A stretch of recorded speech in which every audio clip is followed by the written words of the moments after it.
Assalamualaikum warahmatullahi wabarakatuh. Kembali lagi bersama saya Obid Sam, muda berkarya di program podcast pada hari ini. Saya ditemani oleh bintang tamu yang tengah hadir di tengah-tengah kita, yaitu Bang Sam. Gimana Bang Sam?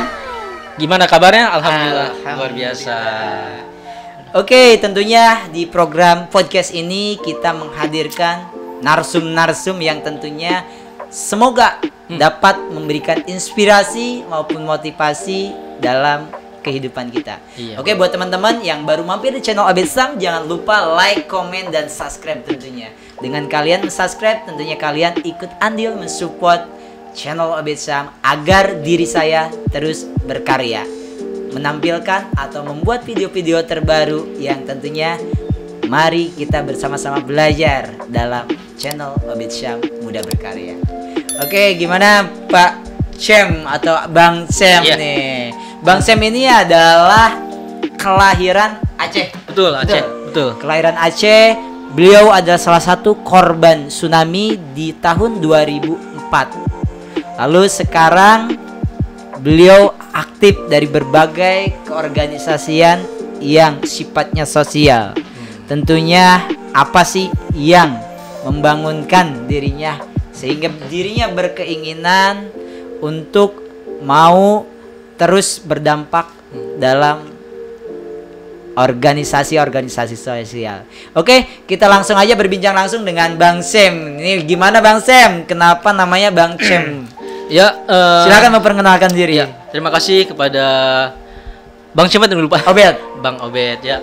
Alhamdulillah hari ini kita diundang juga sama rekan-rekan, sama beliau. Semoga kita diberikan kesehatan semuanya ya.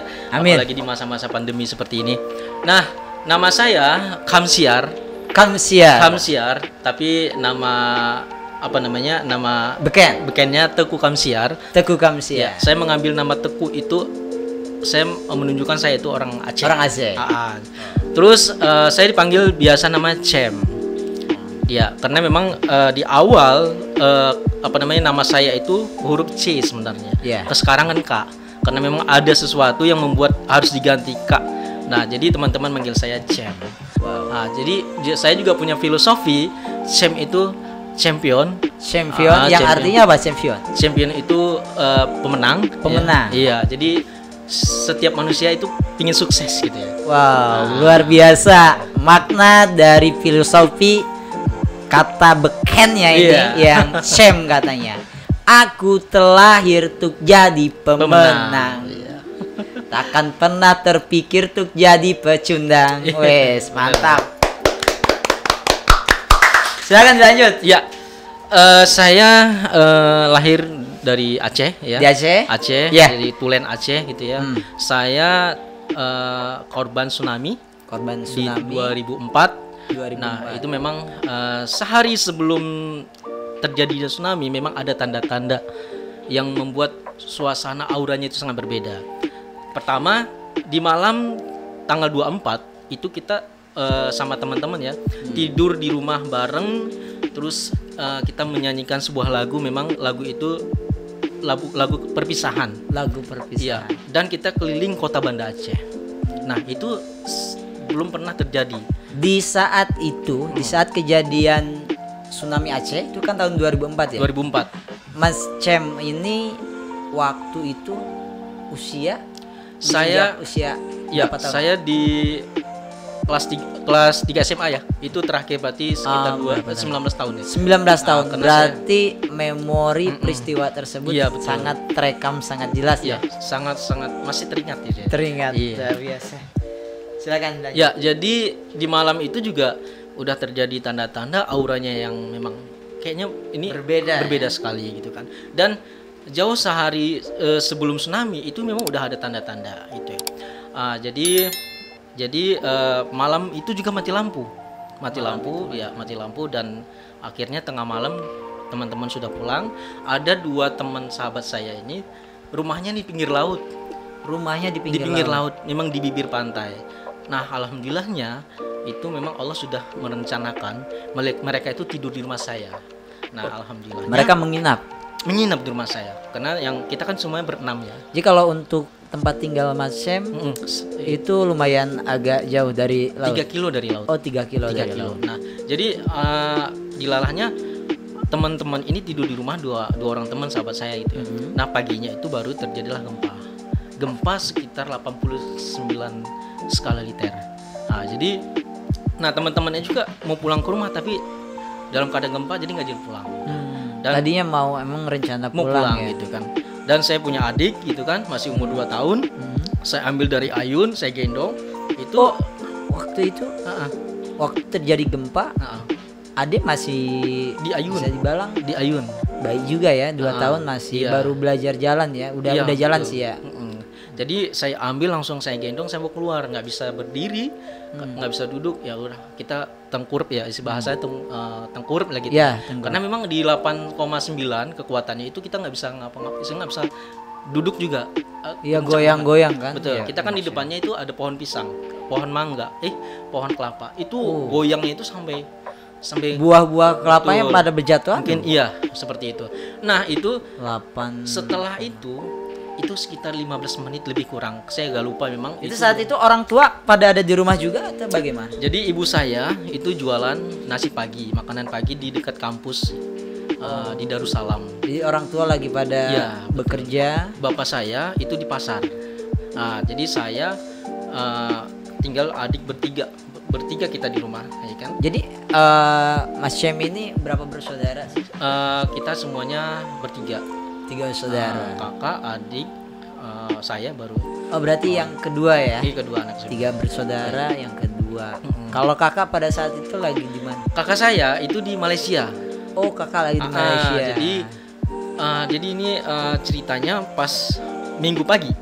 Setelah gempa kita itu kan langsung ke pasar karena bapak saya pulang dari pasar, toko pada rubuh. Jadi kita ke pasar. Nah, itu teman-teman yang semalam kita kumpul lagi tuh di pagi. Kumpul lagi di pasar. Iya, benar. Pagi itu kumpul lagi tuh. Nah, kita jalan ke pasar sekitar 15 menit. Nah, nggak lama kemudian orang berteriak dari arah laut. Dari arah laut. Ya, air laut naik. Jadi memang orang bawa motor, bawa mobil nggak karuan, itu sampai nabrak.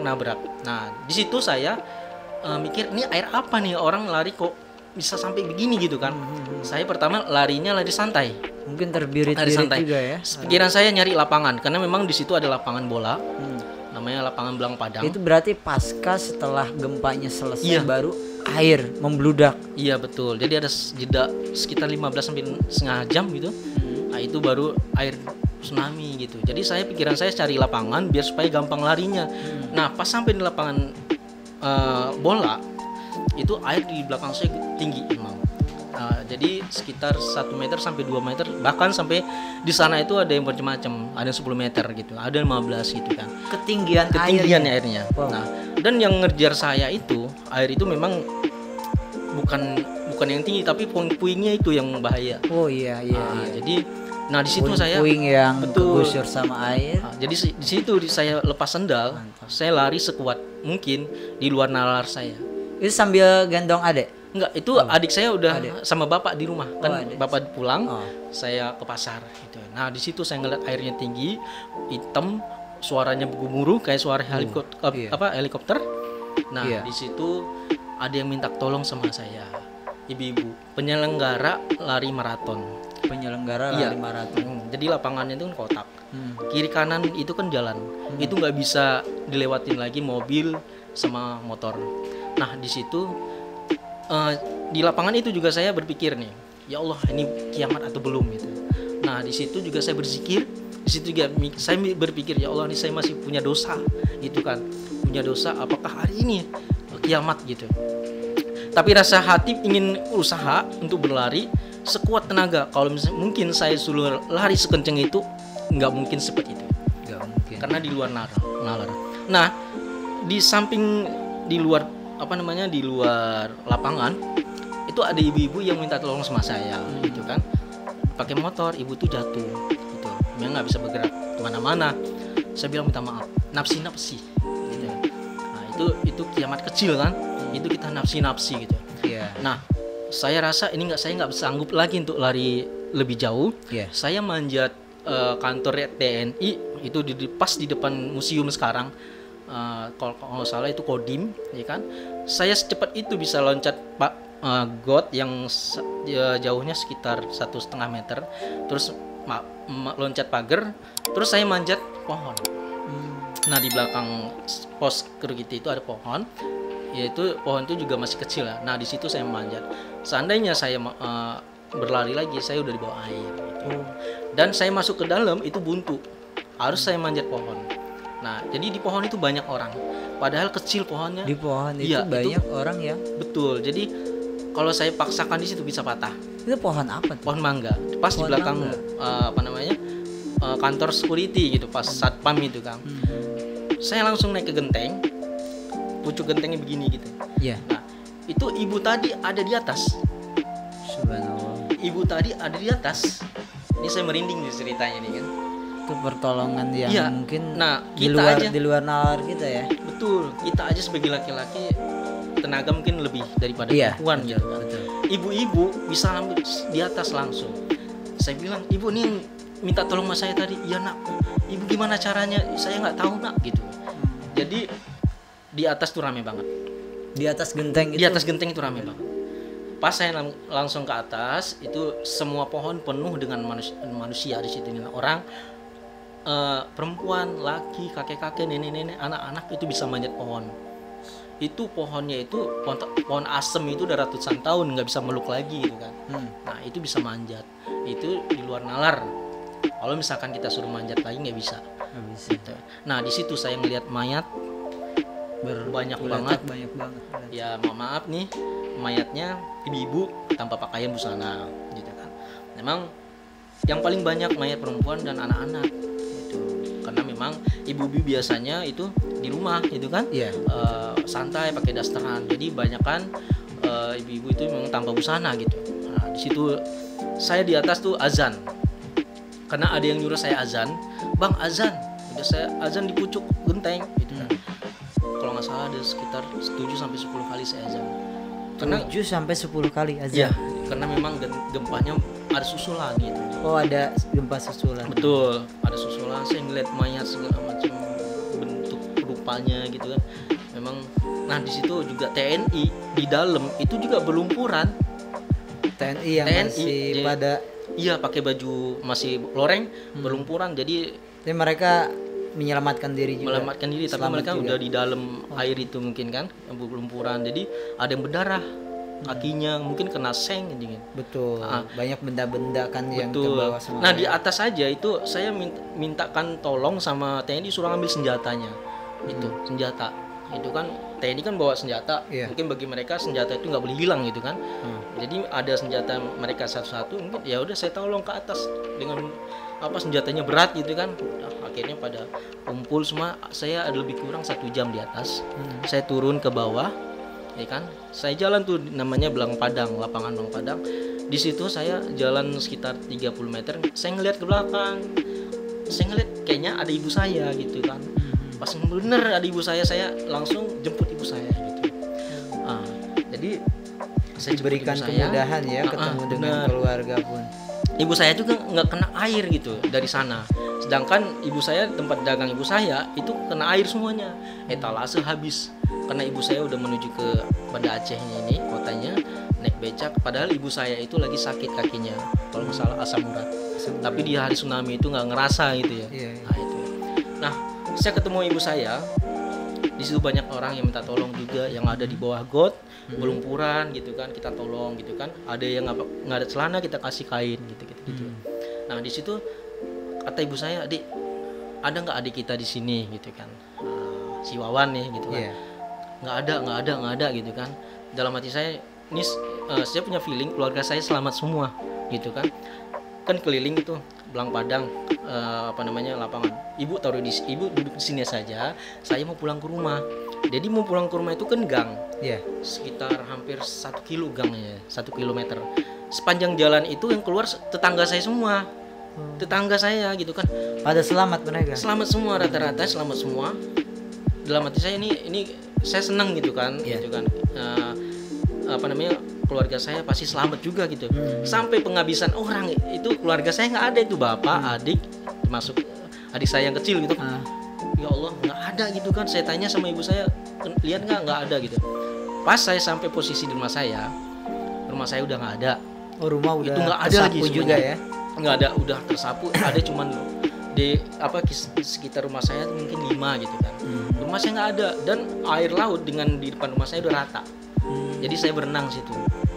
Nah, sebelum saya berenang, adik saya yang perempuan di rumah yang tinggi gitu ya, itu rumahnya selamat gitu kan, manggil saya dari jendela, abang gitu kan. Nah, adik saya kayaknya ada yang manggil saya nih gitu kan. Ternyata benar adik saya di sana. Langsung saya berenang ke rumah tetangga saya. Jadi alhamdulillahnya di rumah itu banyak tetangga yang selamat di situ. Dan alhamdulillah juga sebenarnya bapak saya nggak mau di situ, mau di rumah sendiri. Ya udah diajak lah kan sama yang punya rumah ini. Dan bapak saya kan udah di atas nih. Bapak saya mikir lagi nih, saya mau ngambil uang di rumah. Takutnya ada apa-apa. Yang punya rumah jangan mikirin itu, nanti ya gimana ada sama saya gitu kan. Dan yang tetangga sebelah rumahnya sama, hampir bagusnya sama, besarnya sama. Suami istri bilang ya udah rumah sendiri aja, nggak usah, kata suaminya, kita kesini aja. Akhirnya mereka kesini, rumahnya hancur, rumah saya hancur. Nah nanti disitulah pada selamat semua, alhamdulillah kita bersyukur. Nah di atas di rumah itu juga ada yang selamat dari laut dibawa arus, anak kecil, ada bapak-bapak yang udah remuk badannya. Nah itu udah remuk badannya tapi masih hidup gitu kan, masih hidup. Nah di situ hari itu juga adik saya juga minta susu. Bingung kita ini kan, sedangkan anak kecil masih bayi umur 2 tahun. Saya langsung ke luar nyari kios, mungkin masih ada. Saya dapat aqua gelas, dapat gula, saya bawa itu. Akhirnya diminumin, disuguhin, alhamdulillah tenang gitu kan. Nah di hari itu juga kita turun, khawatir ada susulan. Bapak yang tadi yang udah remuk badannya itu udah nggak bisa lagi, udah pasrah, kita tinggalin. Udah kita langsung ngungsi. Jadi ada pasang lagi juga ya? Itu khawatir ada susulan. Oh khawatir. Iya, karena kan masih ada gempa. Nah di itu situ yang bapak yang remuk itu tinggalin karena memang bapaknya udah nggak berdaya, badannya udah nggak bisa bergerak lagi gitu kan. Udah kita tinggalin, ya udah kita disuruh tinggalin. Ya udah kalian pergi saja, biar saya sendiri sini. Oh kata gitu, bapaknya. Kita jalan, kita mengungsi di daerah 4 kilo dari permukaan laut. Nah, akhirnya kita malamnya langsung ke daerah bukit. Nah, biar supaya lebih aman, kita nginep di rumah bapak yang punya rumah ini kan, ya? Yang punya rumah tadi. Kita ke bukit ya sekitar 2 jam lah perjalanan gitu. Nah jalan kaki ya itu? Gimana? Jalan kaki ke bukit. Kita naik mobil. Naik mobil dulu namanya mobil mobil angkot gitu ya. Nah gitu. Oh, jadi masih ada yang masih ada. Ya. Nah jadi sampai sana kita kalau nggak salah selama 3 bulan ngungsi di sana. Selama 3 bulan di sana ya udah dengan keadaan yang adanya. Karena saya juga lari. Alhamdulillahnya sepas hari tsunami itu saya bawa HP. Niat saya mau ngisi pulsa. Iya, HP itu masih di genggaman juga. Masih di kantong. Di kantong. Iya. Itu kalau nggak salah HP 1100 Nokia. Waduh. jadi bawa nih mereknya. Enggak apa-apa. Jadi sensor ya. Jadi nah itu alhamdulillahnya saya bawa. Kakak saya yang di Malaysia itu kan ngubungin saya nggak bisa selama hampir 3 minggu. Kakak saya udah nangis di Malaysia. Kata paman saya, ya udah ikhlaskan saja, anggap aja saya orang tua kamu gitu. Yaudah. Terus 3 minggu 4 minggu ada sinyal udah mulai ada, nyambung. Alhamdulillah kakak pulang ke Aceh bawa pakaian gitu kan, kita memang nggak ada sama sekali. Pokoknya cerita tsunami ini hikmahnya ada luar biasa ya. Hikmahnya salah satunya memang Aceh itu damai di 2004. Kan 2005 gitu kan damai, dulunya kan perang Aceh ini kan. Terus saya hikmahnya juga saya bisa hijrah ke sini. Itu salah satu hikmahnya gitu kan. Dan juga banyak cerita-cerita ya dari teman-teman lain gitu. Jadi saat sebelum lari kita kan berenam lebih kurang. Jadi ada yang lari ke arah rumah lagi, ada yang lari ke Masjid Baitur Rahman. Saya milih ke lapangan. Nah saya ketinggalan cerita tadi. Pas di Genteng, saya ketemu teman saya yang bareng nginep semalam. Itu pas pas lari start itu ketemu lagi teman saya. Saya pelukan itu ya. Nah pas pulang kita pelukan lagi gitu. Jadi luar biasa, itu memang sejarah yang sangat nggak bisa saya lupakan. Bahkan sampai sekarang saya belum bisa sembuh dengan trauma gempa. Ya pasti itu. Ya jadi terrecord dalam memori kita. Dan tentunya saya pun mendengarkan cerita ini merinding sekali rasanya. Iya. Itu baru bisa dibilang kiamat kecil ya. Kiamat kecil. Tentunya apalagi banyak mayat-mayat. Betul. Dan orang mungkin saat itu ya nggak berpikir ke hal yang aneh-aneh, yang lain-lain. Tentunya bagaimana masing-masing dapat menyelamatkan dirinya ya. Ya banyak cerita. Ya misalkan saya masih SMA. Sebenarnya saya sudah akhir. Jadi saya ngungsi. Saya ujian di tempat wilayah lain. Itu ujian. Nanti ujian lagi tempat wilayah lain. Jadi akhirnya kita ke sekolah sendiri setelah memang sudah kondusif, sudah bersih sekolahnya. Ya kan? Mungkin kan kayak ijazah mungkin kayak ijazah SD, itu. SMP pun terbawa ini ya. Jadi ibaratnya kita benar-benar hidup dari nol lagi. Benar. Orang-orang mungkin yang saat itu yang kaya raya, yang harta bendanya banyak, tentunya kembali ke fitrahnya lagi ya. Betul. Di situ mungkin ya kita baru sadar bahwa segala sesuatu yang dimiliki adalah hanya titipan semata, dan ketika Tuhan atau Allah berkehendak, ya kun fayakun, terjadilah. Situlah mungkin ya kita apa sih makna yang paling teringat dari kejadian tersebut, sehingga kita dapat mengartikan walaupun ya tentunya fenomena seperti itu susah sekali untuk bakal kita hapus. Bahkan mungkin bagaimana kita bisa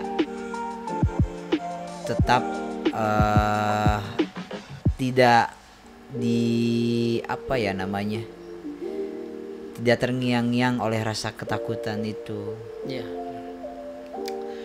Jadi rasa sebenarnya sih untuk saat ini alhamdulillah rasa trauma memang hanya saja memang ketika saya merasakan goyang itu saya ke bawah lagi. Ketika mungkin ada gempa ya. Ada gempa takut. Iya. Pastinya ya dalam kehidupan itu kan peristiwa-peristiwa masa lalu yang sering orang jadikan mental block maupun penghalang dalam kehidupannya, atau rasa ketakutan yang berada dalam peristiwa hidup kita tentunya akan terekam kembali ya. Jadi peristiwa ketika yang dialami Bang Syam ini lari sekuat mungkin, bahkan ada ibu-ibu terjatuh. Saat itu mungkin dalam pikiran Bang Syam ibu-ibu tersebut udah tersapu oleh air laut. Tapi ketika beliau naik ke atap genteng, malah ibu-ibu tersebut yang udah selamat duluan ya, udah santai duluan. Itulah mungkin yang tidak bisa kita pikirkan dengan logika. Maka dalam hidup itu berbanyak-banyaklah beramal.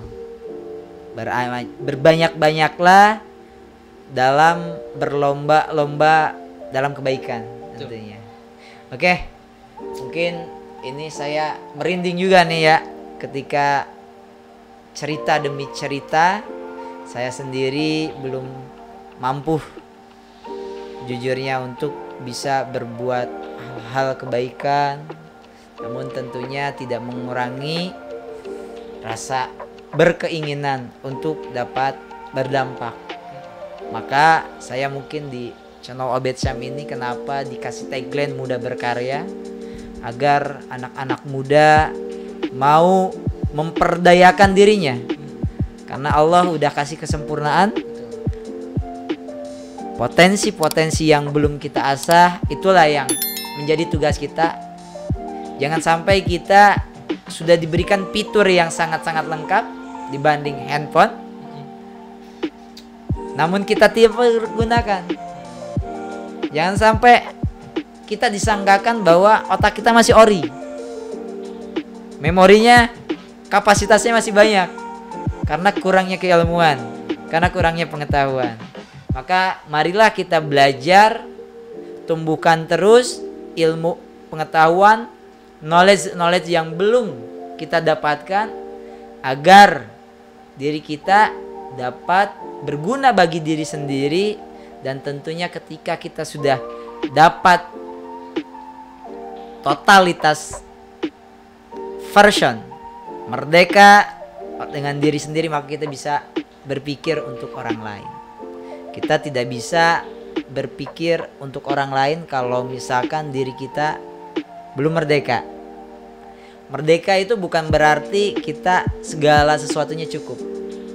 Mungkin salah satu contoh yang di depan mata Bang Syem, beliau ketika berpikiran untuk berbuat sendiri kan gak mungkin dan agak mustahil. Tetapi banyak lembaga-lembaga yang kita bisa ngambil, ikut andil, berperan dalam organisasi tersebut. Tentunya kita dapat memberi dampak. Karena sebuah organisasi itu butuh orang-orang yang berkemauan, berkeinginan, digerakkan hatinya untuk membantu saudara-saudaranya, untuk membantu sesamanya. Dan mungkin selanjutnya kita berbincang-bincang nih, bahwa Bang Syem ini tak luput dari keinginannya atau dreamnya itu, goal seatnya dalam kehidupan ini untuk menjadi pemenang. Karena proses dalam berkehidupan itu dari beberapa cairan pertemuan menjadi seorang bayi. Kita ini sebagai pemenang sebenarnya. Kalau berbicara champion ini, kita adalah dari berapa banyak sperma yang tentunya dapat berhasil menjadikan diri kita menjadi ruh dan ada jasadnya, itu kita sebagai pemenang. Mungkin dari ribuan sperma yang ada, kita yang menjadi buah pemenang. Lalu pemenang ini mau dibawa, mau diartikan seperti apa? Maka Gusti Allah tidak akan merubah nasib suatu kaum sebelum kaum itu merubahnya sendiri. Sebelum diri kita berkemauan untuk berubah, maka jangan berkata bahwa kita bakal sukses, udah ada garis tangannya. Sukses itu adalah proses. Dari berkeinginan inilah kita hidup itu tak luput dari rasa harapan. Nah, tentunya Bang Syem ini sudah mempatenkan, menyetempel dirinya harus jadi pemenang, harus mampu berdampak, harus memberikan sesuatu yang terbaik. Walaupun tentunya kita di dalam perjalanan proses banyak jalan-jalan kerikil, turunan, tanjakan. Itulah yang mungkin bagaimana kita bisa istiqomah adalah dengan berkeyakinan, adalah dengan memiliki alasan yang kuat. Nah, mungkin diceritakan untuk sampai saat ini setelah aktif dalam berbagai lembaga organisasi kemanusiaan, keinginan atau salah satu keinginan yang belum benar-benar terwujud. Walaupun kalau berbicara sukses itu relatif, tergantung kita mengartikannya. Betul. Atau memaknainya. Apa sih harapan atau goal yang belum didapatkan saat ini? Ya. Katanya Bang Syem lahir dari keluarga pedagang yang notabene jiwa marketing, jiwa pedagangnya udah ada. Nah, luar biasa. Karena junjungan kita Nabi besar Nabi Muhammad adalah sebagai pedagang. Muhammad sebagai pedagang, janji yang selalu dia pegang. Al-Amin gelar terpandang. Oke, terima kasih kepada Mas Obed ya, luar biasa nih ilmunya, wawasannya. Jadi kita mungkin harus menggali ilmu dari beliau nih. Waduh. Iya. Sama-sama belajar kita. Ya. Jadi memang untuk jiwa usaha itu, jiwa dagang memang dari orang tua sendiri juga memang udah ada jiwa. Bahkan saya di kelas 3 SD, saya itu jualan cemilan di kelas sendiri. Jadi misalkan di waktu istirahat saya itu nggak jajan. Jadi saya ibu saya bikin cemilan bawa toples. Jadi saya langsung duduk di pintu. Tapi yang luar ya kan. Ya udah saya duduk di situ. Nah, itu kalau nggak salah satunya itu Rp50 dulunya gitu kan. Nah, jadi dari kelas 3 SD, kelas 4 saya jualan. Itu orang-orang itu jajan, saya jualan di situ. Nah, memang ditanamkan gitu kan sama orang tua saya untuk jiwa usaha. Bahkan saya itu naruh kue di warung-warung kopi. Karena di Aceh itu memang 1000 warung kopi. Kiri kanan ya kan, depan belakang warung kopi semua. Ya, iya. Memang di sana kalau misalkan sekali-kali main ke Aceh, teman-teman semuanya kan nikmati kopi di sana itu luar biasa. Nah, jadi sampai saat ini saya memang kepingin cita-cita saya sama jadi pengusaha. Tapi ada tujuannya, goalsnya itu ada lagi. Jadi saya ingin mempunyai suatu lembaga itu buat yatim piatu, buat jadi saya menyekolahkan mereka segala macam itu gratis. Itu cita-cita tertinggi gitu. Luar biasa. Jadi mempunyai sebuah lembaga itu buat mereka gitu. Jadi dan yang pertama juga di sisi lain saya punya keluarga, ibu saya kepingin banget membahagiakan mereka gitu kan, karena memang selama ini belum bisa, karena memang butuh proses. Sukses itu butuh proses ya kan. Mungkin Allah tidak mengasih sekarang, tapi insya Allah kasih mungkin di hari-hari yang lain, itu rahasia Allah. Nah, tapi di situ saya kan ada beberapa usaha yang saya jalankan. Memang mungkin teman-teman di luar, di kerabat saya tahu saya punya usaha, tapi kadang-kadang jalan itu tidak mulus ya. Jadi jatuh bangun seperti Mas bilang tadi kan, tidak mudah, ada kerikil-kerikil. Dan apapun itu saya lakukan, tapi memang di fashion saya sendiri di kuliner. Alhamdulillah masih sekarang gitu kan, masih untuk wirausaha saya gitu kan. Tapi kita butuh belajar banyak ya, menjadi sukses seperti apa gitu. Benar kata Mas bilang tadi, itu sukses itu relatif ya kan. Tapi ada tujuannya, goalsnya yang tadi saya kepingin mempunyai sebuah lembaga yang benar-benar itu untuk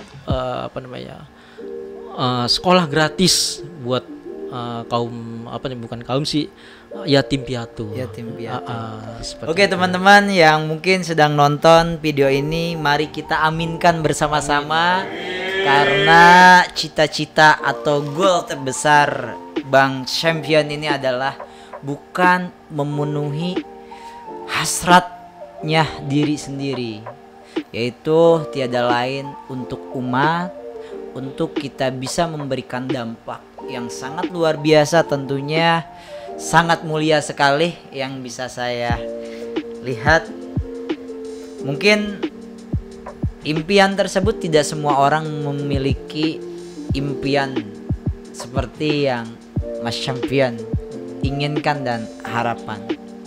Tentunya banyak bayang-bayang kaula muda atau orang berkeinginan sukses, mereka hanya pandangannya ingin kaya raya, ingin terpenuhi gaya hidupnya.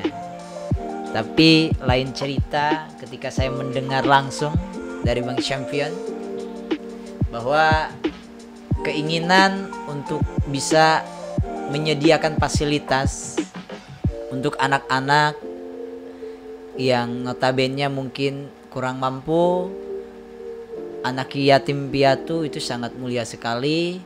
Saya doakan semoga keinginan yang timbul dari Mas Cem tentunya Allah berikan jalan. Amin. Walaupun mungkin kita saat ini ditugasi tak luput untuk terus berusaha, berikhtiar, dan belajar terus menerus tentunya.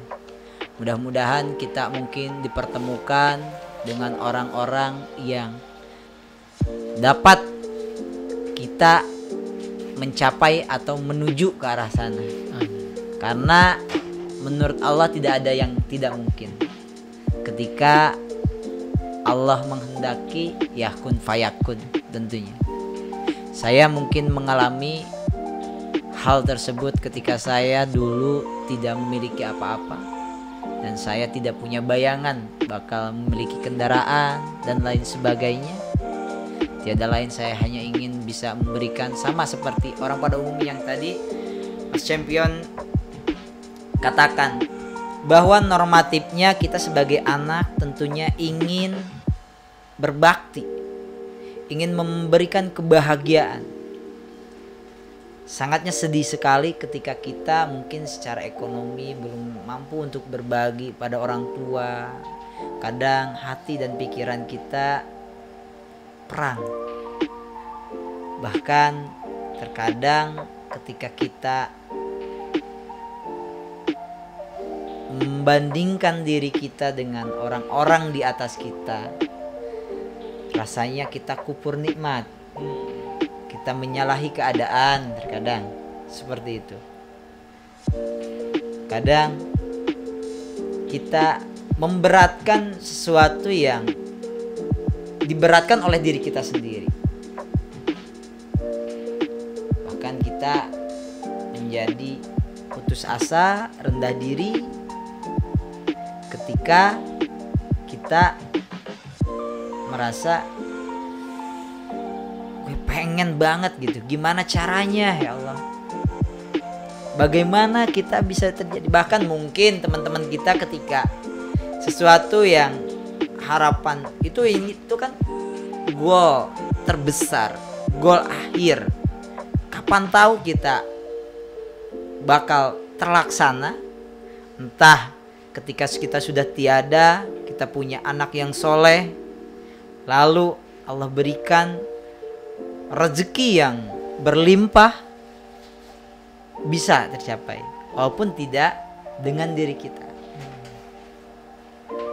Ya mungkin kita selaku manusia adalah memaksimalkan sumber daya yang ada di dalam diri kita. Ketika kita jatuh, bukan menghitung kita berapa kali jatuh, tapi hitunglah berapa kali kita terbangun. Ketika kita gagal dalam berkompetisi, lalu kita mempelajari strategi apa yang harus kita lakukan. Karena kita dalam hidup terus berubah. Perubahan-perubahan ini mengharuskan diri kita untuk terus tumbuh, untuk terus belajar. Dari pembelajaran-pembelajaran ini akan menjadi daya ungkit. Orang bijak sering berkata bahwa kapasitas diri kita, fasilitas hidup kita berbanding lurus dengan pengetahuan dan skill yang kita miliki. Jadi nasib itu terkadang terkukung oleh karena masih minimnya pengetahuan atau skill yang belum kita maksimalkan. Kita jangan pernah cepat berpuas diri, teruslah merasa bodoh walaupun kita dikatain apapun nama orang. Atau jangan pernah merasa puas dengan pencapaian atau pembelajaran yang sudah kita dapatkan. Tapi jeleknya sifat manusia, sifat diri kita, yaitu mudah puas dengan pencapaian yang belum seberapa. Kita sudah mengira kita udah maksimal berdoa, udah maksimal ikhtiar, sehingga hal tersebutlah yang menjadikan diri kita sering menyalahkan Tuhan kita, sering menyalahkan orang lain, sering menyalahkan kompetitor. Seperti itu. Hidup 100% menjadi tanggung jawab diri kita sendiri, lebih kepada pembelajaran yang tentunya introspeksi kepada diri kita sendiri. Apa yang belum kita lakukan, maka apa yang belum kita mampu, maka hal-hal tersebut yang harus kita kejar, harus yang kita pelajari. Tentunya kita sesuai dengan akidah atau kita sebagai muslim diwajibkan thalabul ilmi faridatun ala kulli muslimin. Seorang muslim tentunya wajib untuk belajar dari sejak kita lahir, buayan orang tua, sampai selagi kita masih bernapas di kerongkongan itu, berapapun usia kita diwajibkan terus belajar. Bahkan ada hadis yang menyarankan kita untuk belajar sampai ke negeri Cina. Hal itu mungkin di era digital saat ini nggak perlu kita lakukan, karena banyak informasi-informasi yang bisa kita dapatkan. Tinggal kita meningkatkan kemauan yang ada dalam diri kita. Apapun bisnis, usaha yang kita kerjakan sesuai dengan passion. Bagus sekali Mas Champion memulai dengan passionnya sendiri, sehingga ketika passion yang dijadikan uang datang ke diri kita, kita tidak merasa sedang bekerja, kita tidak merasa lelah, tapi kita sedang menjalankan aktivitas yang bermanfaat, yang kita senangi. Bisa memulai langkah dari hobi, lalu bagaimana kita dapat mengemas hobi tersebut untuk dapat kita kemas sebaik mungkin. Tentunya dalam usaha itu banyak tools yang harus kita pelajari, entah dengan BMC, bisnis model Kampas, yang saat ini katanya banyak orang-orang yang selamat dari badai COVID, mereka memakai bisnis model Kampas. Itu salah satu tools yang bisa kita dapat, yang bisa kita aplikasikan di dalam bisnis kita. Jadi ketika kita sudah menganalisa bahwa bisnis kita bakal bisa berkelanjutan atau tidak, prospek atau tidak, bisa kita analisi dengan research yang kita pelajari. Tentunya apapun bisnis kita, pelajari dulu knowledge, apa value proposition yang ada dalam bisnis kita. Bandingkan apakah kita dengan kompetitor-kompetitor yang ada, kelas kita baru sampai di kelas mana. Lalu bidiklah segmen pasar yang seperti apa yang pas dan distribusikan dengan sebaik-baiknya. Apalagi mungkin kita di umur 30-an adalah anak-anak milenial yang tentunya kita harus mampu dan melek akan dunia digital ini. Sehingga ketika kita bisa mengetahui bisnis itu bisa berkelanjutan atau tidak, kalau misalkan tidak, cepat-cepatlah bisnis tersebut kita tinggalkan, kita suntik mati. Karena bisnis harus profit, tentunya harus mampu menghidupi operasional perusahaan. Dan kalau kita memutuskan untuk suntik mati perusahaan tersebut, maka fokus kita sebagai pengusaha adalah melirik opportunity lainnya, peluang-peluang yang ada yang bakal bisa kita ambil. Oke. Mudah-mudahan Mas Champion ini terus dapat konsisten. Amin. Untuk bercita-cita yang sangat mulia ini, bagaimanapun caranya, ikhtiarnya tentunya harus dibarengi dengan maksimal. Dan tak lupa, doa adalah senjata utama ketika seluruh strategi maupun tools dalam intelektual kita sudah kita lakukan, maka kita serahkan hasilnya kepada Allah Subhanahu wa taala. Tak luput mungkin terus berdoa kepada Sang Pencipta Allah Subhanahu wa taala yang senantiasa memberikan nikmat-nikmat. Dan tentunya di channel Obed Syam Muda Berkarya ini kita selalu menghadirkan orang-orang yang mampu memberikan inspirasi dan memberikan pesan-pesan positif di akhir episode. Nah, mungkin saya ke Om Champion. Di dalam podcast kita kali ini, apa sih pesan kesan untuk kaula muda dengan temakan muda berkarya? Kita harus memaksimalkan, memberdayakan supaya kita bisa memberikan manfaat baik untuk diri kita maupun orang lain. Mudah-mudahan ada kata-kata yang dapat menjadi hikmah buat teman-teman semua. Silakan Bang. Terima kasih kepada Mas Obed Syam, luar biasa. Saya akan menceritakan sedikit. Saya sadar saat ini memang saya mungkin ibadahnya saya ngerasakan itu ibadah saya itu sangat kurang. Nah, jadi saya sekarang mujahadah lagi kepada Allah ya. Karena saya niatkan itu lillah billah. Apa yang saya lakukan itu karena Allah. Jadi ketika gagal itu sudah ketentuan Allah dan kita tidak kecewa dengan manusia. Jadi lillah billah nih. Lillah billah hanya bersandar pada Allah aja ya. Iya, jadi untuk teman-teman semuanya mempunyai bisnis yang sukses ataupun yang baru ya kan, niatkanlah juga bisnis ini karena Allah gitu. Jadi tidak ada rasa kecewa apapun ketika nanti Allah memberikan apa itu.